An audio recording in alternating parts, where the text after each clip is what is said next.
Olá, nosso assunto agora aqui no canal Mercado e Tech são meios de pagamento. Para falar sobre isso, recebemos aqui no estúdio da Mercado e Tech o Fernando Marsigliese, ele que é diretor da Infrapay. Bem-vindo, Fernando, tudo bom? Obrigado, tudo ótimo e você? Tudo ótimo. Obrigado pelo tempo. Fernando, esse é um mundo que tem mudado muito aí, né? Tem muita coisa para falar sobre meios de pagamento no e-commerce, de maneira geral no varejo, na verdade. Mas queria que você falasse um pouquinho sobre desafios nesse momento, oportunidades também. O que tem... a gente pode dizer que esse mundo de meios de pagamento se revolucionou aí nesses últimos anos, especialmente, em que tanta coisa mudou, né, no nosso dia a dia? É verdade. A gente tem um privilégio hoje, eu acho, como players do e-commerce do Brasil, de estar vivendo num dos tempos mais revolucionários em termos de inovação em pagamento. E não só no tempo certo, mas no lugar certo, que é aqui no Brasil, né? O Brasil é um país que hoje o nível de inovação, de coisas novas surgindo, de tecnologias, de empresas, de investimento, seguramente é um dos ambientes mais férteis do mundo para inovação em meio de pagamento e especialmente dentro do e-commerce, né? Então, eu acho que todos nós, sejamos players do mercado como nós ou consumidores, né, a gente vive essa realidade, né? De alguns anos para cá, a gente viu o crescimento grande de bancos digitais, né? De fintechs aparecendo no mercado. E isso já vem trazendo uma inovação já de bastante tempo no mercado. A forma que nós, como seres humanos, como consumidores, nos relacionamos com os nossos bancos, isso mudou drasticamente, né? E mais recentemente agora, um tema que se fala muito, né, é o Pix, né? Não tem como não falar de inovação em pagamento sem falar de Pix. O que é curioso, e aí o que me deixa também muito feliz de falar de Pix, é que a maioria das inovações que a gente vê no mercado, elas são fomentadas por empresas ou por ideias que são importadas de outros países aqui para o Brasil, de tecnologias que já existem lá fora, e aí empresas que investem em trazer essas tecnologias para cá. E o Pix é um efeito contrário. O Pix nasceu dentro do Banco Central, né? Veio do governo, do né? governo, uma inovação que foi feita pelo governo, que foi expandida para a população em geral e agora... Deu muito certo, né? Deu muito certo, desde o dia 1, né? Deu muito certo. E agora até já tem discussões sobre exportar o Pix para outros países, né? Então, havia até desculpa te interromper, mas havia até talvez um temor de que não vai todo mundo que vai usar, tecnologia e tal, e foi exatamente o contrário, né? Aliás, quem não está muito habituado a usar tecnologia usa o Pix muito facilmente, na verdade, né? Exato. Existe uma pesquisa de uns 2 ou 3 anos atrás, eu não me recordo exatamente quem que publicou essa pesquisa, alguma consultoria internacional famosa, que a população brasileira é ou a terceira ou a quarta do mundo que é mais receptiva à inovação. Uhum. E eu concordo totalmente, porque é o que a gente falou antes até de Pix, os bancos digitais que aparecem aí, é um efeito disso. Então, a população brasileira gosta muito de inovação. A população brasileira é muito conectada na internet, é um dos países mais conectados na internet. É um país que confia e que gosta de testar novidades. Então, quando o Pix foi lançado, recentemente fez aniversário de 2 anos, o Pix. Foi lançado dia 16 de novembro de 2020. E quando o Pix foi lançado, a gente já era muito otimista com relação ao Pix por conta desses efeitos todos. E quando você tem uma tecnologia que é altamente escalável, né, que é aberta para a população em geral, massificado, para todo mundo usar, combinando isso com uma experiência de uso que é incrível, isso é o que gera, não é nem inovação, que a gente fala de disrupção. Né? Disrupção é isso, você junta uma coisa altamente escalável com uma experiência incrível que as pessoas gostam e aí você leva o mercado para outro lugar. Você estava falando de o Brasil ser super... O brasileiro, né, se adapta a essas tecnologias. Eu estava lembrando aqui há até alguns anos, pelo menos, e aí queria saber o que você acha disso. A gente fala muito do varejo dos Estados Unidos como referência quando a gente fala da experiência de loja, uma loja física bacana, né, flagship store e tal. Inclusive tem a NRF, lá, a Feira de Varejo, todo mês de janeiro, que, enfim, muitos brasileiros vão para trazer inovações de lá, mas os Estados Unidos não são exatamente aquele país super inovador quando se fala em meio de pagamento, né? Nesse caso, a China, por exemplo, sempre esteve muito à frente, né? Tinha muito isso de até muito tempo já não se usar dinheiro mais na China, né? Há muito tempo eles não usam, é cartão, enfim, ou nem cartão, talvez. Hoje deve estar mais avançado do que isso, essa carteira digital, provavelmente. O Brasil se encontra em que? Está mais para a China ou está mais para os Estados Unidos? Aí É você uma vê. boa pergunta. A China é um lugar curiosíssimo, né? E muito diferente mesmo dos Estados Unidos, porque os Estados Unidos é um país que foi evoluindo durante séculos, né? E a China, diferentemente, é um país que deu um salto gigante nos últimos 20, 30 anos em termos de evolução. Então, a China de 30 anos atrás, grosseiramente, era composta por uma população rural, Sim. em geral, né? E hoje você tem uma China muito mais composta por jovens que vivem em grandes cidades com muito uso de tecnologia. Então, a China não fez a transição de mercado que a gente vê de várias etapas. Então, o dinheiro, no caso do Brasil aqui, o boleto, o cartão de débito, o cartão de crédito, as wallets, essas coisas, cada uma dessas inovações como sendo um degrau na inovação. A China saiu direto do dinheiro para as wallets, né? Então, você tem lá aplicativos como, por exemplo, o WeChat, que é um dos maiores aplicativos do mundo e da China, em que as pessoas já fazem pagamentos, transferências de dinheiro dentro dos aplicativos. É um aplicativo, a princípio, de chat, né, de conversa, como que você WhatsApp tem nosso, todo né? embarcado, experiência de social commerce, live commerce com pagamento. Então, é um país que saiu do 0 para o 100 em pouco tempo. O Brasil, eu acho que é um país que, não, nesse aspecto, ele nem se assemelha tanto à China e nem tanto aos Estados Unidos. Ele pega um pouco dos dois mundos, né? Quando a gente fala do Pix, por exemplo, uma tecnologia que se compara muito ao que a gente vê na China, né? Inclusive, a gente conhece alguns chineses que vêm para cá e falam, pô, vocês estão desenvolvendo esse negócio aqui e parece muito com o que a gente criou lá. Eles ficam curiosos de ver que a gente, aqui no Brasil, tem uma tecnologia de pagamento que é semelhante com a deles. E, ao mesmo tempo, a gente tem vários Brasis diferentes, né? Isso é uma coisa que a gente não pode esquecer, né? A gente é um país muito diverso e com muitas diferenças de N aspectos diferentes, né? Seja de renda, de geografia, de costumes, de cultura.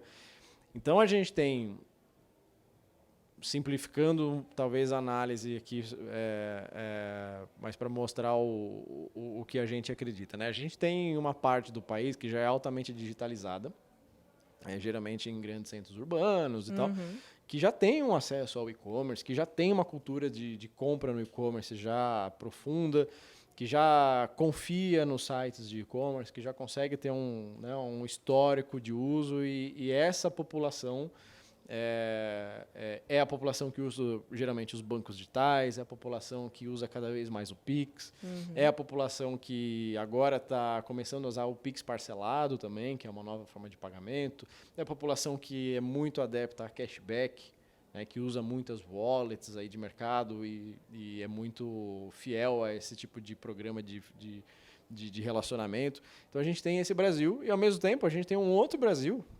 que a gente tem aí pelo menos metade, não diria metade, talvez 50, 60 milhões de pessoas no Brasil que não têm acesso a um cartão de crédito ainda, que nunca tiveram acesso a um cartão de crédito. É uma população que tem uma relação ainda muito pequena com sistema tecnologia. Financeiro até, né? Exatamente, com o sistema financeiro geral. A pessoa pode ter um celular, a pessoa tem internet, a pessoa tem WhatsApp, tem um Facebook, etc. Mas isso não quer dizer que essa pessoa está inserida no mundo de e-commerce, né? Então, existe ainda um desafio de como que a gente vai incluir dentro do mundo de e-commerce essas pessoas que hoje ainda não fazem uso das tecnologias de e-commerce. Mas o Pix é um caminho, uma possibilidade. O Pix é um dos maiores caminhos para isso, né? Porque antes da existência do Pix, imagina só, se você quer fazer uma compra no e-commerce, você tem dinheiro lá na sua continha no banco, mas você não tem um cartão de crédito, né? Como é que você vai fazer? Antes do Pix. A única forma que você tinha era de fazer um boleto. Mas vamos supor que você tinha uma relação bancária muito precária e você não tinha formas de fazer um pagamento de boleto online. O que você tinha que fazer? Você tinha que pegar o boleto, imprimir o boleto, levar numa lotérica, pagar o boleto, esperar a compensação do boleto para ir fechar o pedido para depois comprar, para depois chegar em casa. Então, esse processo todo era mais offline do que online. Quando a gente fala disso, não faz o menor sentido. Não faz o menor sentido. Era comum, mas hoje não faz o menor sentido pela agilidade mesmo que a gente exige hoje. Exatamente. Nunca fez sentido. É que era a única opção disponível, né? Então, as pessoas só conseguiam recorrer a ela. Então o Pix acabou com isso, né? Sim. O Pix já acabou com isso a partir do primeiro dia que ele foi lançado.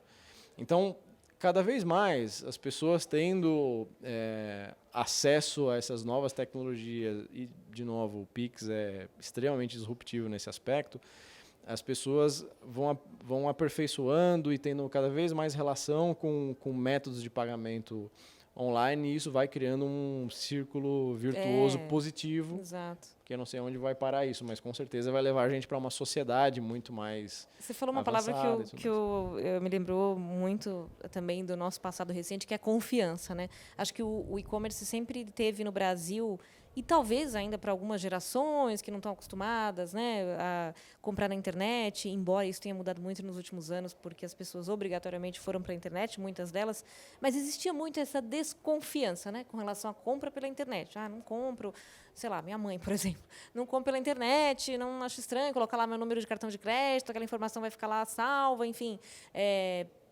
Várias questões de falta de confiança mesmo. Você acha que o que quebrou isso? Porque hoje eu acho que isso está muito mais... As pessoas se confiam mesmo mais, como você comentou, né? Colocam um cartão de crédito. O cartão de crédito pode ter número rotativo, inclusive. Tem possibilidades para você aumentar a sua segurança. Tem o Pix. O próprio boleto hoje é mais fácil também de se usar. Enfim, você acha que isso foi um movimento mais...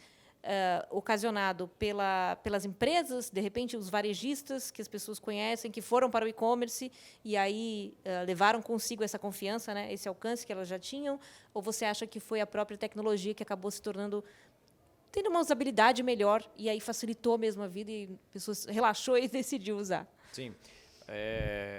Esse é um ponto super interessante e é uma das principais questões que afetam aqui o nosso dia a dia, né? Como que a gente cria mais confiança dentro das relações comerciais e como que a gente melhora a experiência do cliente e, ao mesmo tempo, como que a gente melhora a conversão de venda para as marcas, né? São temas super importantes e não existe uma resposta simples, não é uma fórmula única que resolve essa situação. Acho que é uma soma de vários aspectos. Como você falou, empresas, com certeza, aí os próprios varejistas, os marketplaces, as marcas, empresas como a Infracommerce, e também players de mercado, como gateways de pagamento, adquirentes e principalmente as empresas de prevenção à fraude em e-commerce, né? Quando a gente fala de confiança, o que precede confiança é segurança, né? Muitas vezes. E para você criar um ambiente com segurança, você precisa investir muito em tecnologia e em diversas outras coisas. Infelizmente, a gente está em um país que é um dos campeões mundiais de fraude online, né? O Brasil, hoje, junto com o México, são os 2 países do mundo aí que são mais afetados por questões de prevenção à fraude, por diversas razões diferentes. Acho que esse é um problema que não deve acabar, porque, infelizmente, a gente vê que cada vez mais, isso não só no Brasil, no mundo inteiro, né? A gente se depara com situações de vazamento de dados, né? No afetando, mundo, inclusive, varejistas recentemente, né? No Brasil. Você no tem mundo inteiro, várias né? empresas, todas as Big Tech americanas, empresas, birôs de crédito, varejistas, empresas de N atividades diferentes. Hoje, infelizmente, a gente vê casos bem grandes, inclusive, de vazamento de dados. Então, eu sempre falo para as pessoas com quem a gente interage, o meu dado está vazado, o seu dado está vazado, o dado de todo mundo assistindo a gente. Infelizmente, a chance disso estar vazado na Deep Web é muito grande. E quando a gente fala de fraude, né, infelizmente, não é um fraudador, um hacker ali que está sozinho ali trabalhando. Muitas vezes são quadrilhas. Sim. Né? Então, como que a gente trabalha junto com isso, né? Primeiro, tem um trabalho investigativo, policial, criminal em cima disso, mas isso não é suficiente. Você precisa ter uma estrutura de prevenção à fraude muito robusta para fazer com que o seu negócio prospere, né? E existe uma correlação muito grande entre segurança e conversão. Essas coisas estão totalmente relacionadas. Quanto maior é a sua segurança, menor é o seu nível de fraude. Quanto menor for o seu nível de fraude, maior é a sua conversão de vendas no e-commerce. E, por consequência, melhor a experiência que você oferece para o seu cliente. O oposto também acontece. Quanto menos se investe em prevenção à fraude, maior é o seu nível de fraude. Tecnicamente, a gente chama isso de chargeback, né? É uma fraude dentro do e-commerce. Quanto maior é o seu nível de chargeback, menor é a sua conversão de vendas, e aí isso prejudica a sua experiência na ponta. Imagina em 10 anos uma empresa que investe em prevenção à fraude e uma que não investe. Imagina onde que elas vão parar. Né? Talvez não fique evidente de primeira, Exato. Mas no longo prazo, no médio prazo... Exatamente. No médio prazo, no longo prazo, fica muito evidente. Então, todos os esforços em cima de marketing digital, de mídia, de logística, de tecnologia, tudo isso vai por água abaixo se você não tem uma boa plataforma de prevenção à fraude. Né? E hoje... Contei essa história toda que é um pouco impactante, né? O Brasil campeão mundial de fraude, dados vazados, são realidades. Mas, por outro lado, existe sim formas muito efetivas de controlar a fraude e criar confiança dentro do mercado. Né? De novo, a gente está num país muito próspero com relação à inovação. Então, a gente vê diversas empresas muito bem estruturadas para apoiar e-commerces a fazer prevenção à fraude. A gente tem, dentro aqui da Infracommerce, uma estrutura dedicada a isso, pessoas especialistas que se comunicam com os clientes para garantir que as vendas são procedentes, que as vendas realmente foram feitas, que as vendas são legítimas. E você se comunicar bem com o cliente nesse momento é muito importante, porque é um momento muito sensível da relação com o cliente, né? Você se comunicar com ele para confirmar uma compra que você ainda está em dúvida se foi realmente ele que fez ou se o dado dele foi comprometido e vazou para um fraudador. Né? Então, você tem que garantir que você tenha uma boa comunicação com ele, você tem que garantir que você saiba com quem você está falando, porque você não pode falar com o fraudador para confirmar se foi ele que fez a compra, porque ele vai dizer que sim. Né? Então, você tem que ter mecanismo Passar segurança até para ele na hora que você está falando. Segurança, credibilidade. Né? Você tem um processo ali bem crítico ali nesse momento. É possível fazer isso bem feito. Se fizer bem feito, essa questão de tecnologia com esse carinho com o cliente, é possível sim vencer nesse universo. E a gente vê que cada vez mais a tecnologia ajuda a gente também, que está no lado bom daqui do mundo, né, como um todo. Tecnologias como biometria, reconhecimento facial,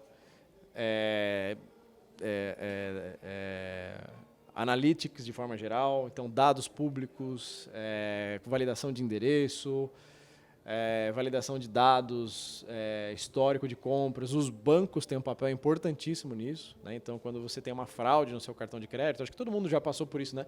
De ter o seu cartão com uma transação que você não reconhece. Né? Acho que, infelizmente parte da insegurança vem disso. Né? Todo mundo já teve um caso, eu já tive, você provavelmente já teve, um monte de gente já teve.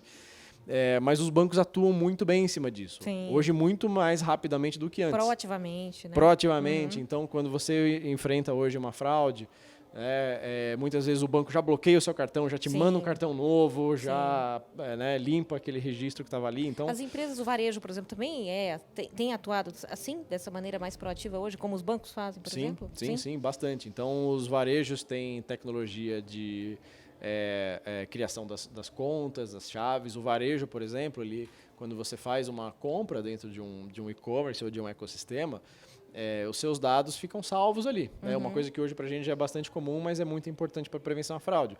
O seu cartão salvo naquela loja e o seu endereço salvo naquela loja.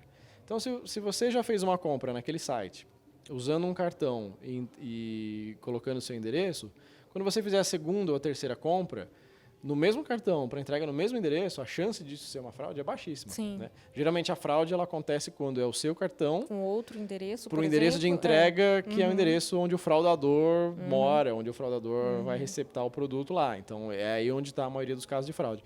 Então, se é ali uma venda recorrente dentro de um universo já conhecido, os varejistas fazem esse trabalho de comunicar os bancos, de comunicar as empresas de prevenção à fraude sobre esse histórico, né, compartilhar esse histórico positivo e também o histórico negativo, né, e através desse compartilhamento de histórico, as relações vão ficando mais profundas e mais sofisticadas. Né.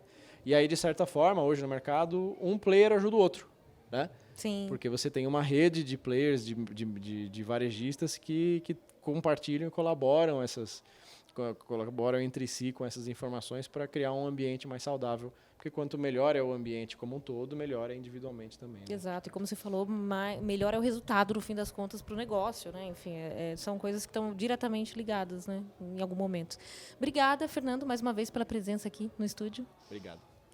Fernando Marsigliese, diretor da InfraPay, falando aqui sobre meios de pagamento, essas inovações todas que, como ele disse, o Brasil não fica para trás nelas, né? A gente está bem avançado e muita coisa vai mudando com cada vez mais agilidade. E sobre todas essas mudanças, tendências, cuidados também, como ele comentou aqui, você sabe sempre na Mercado e Tech. Obrigada, até a próxima.